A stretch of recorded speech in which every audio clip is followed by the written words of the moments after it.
Yes, Outthinker growth strategists, they work with a company called Outthinker. That's headed by Kai-Han Krippendorf.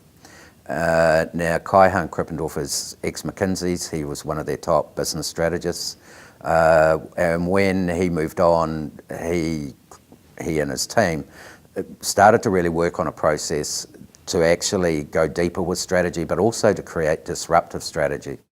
Realised that they were working with a lot of companies around the globe, but I started to see the difference it was making and see that the companies they were working with were the companies that were winning in the marketplace.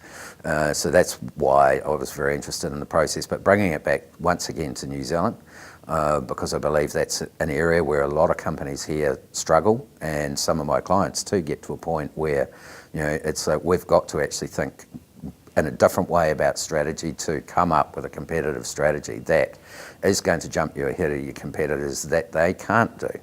And sometimes that might actually be a very disruptive strategy. The process is to drive that so you can build a disruptive strategy or outthink your competition strategically. So very much, many companies can look at things and think they've got a winning strategy, and I see that quite often. But when you actually look at it and say, well, can your competitors do this? Would your competitors do this? Could your competitors do this? You keep getting yeses. So it's not really going to jump you ahead of your competitors. Or if it does, it's going to be for a very, very short period of time.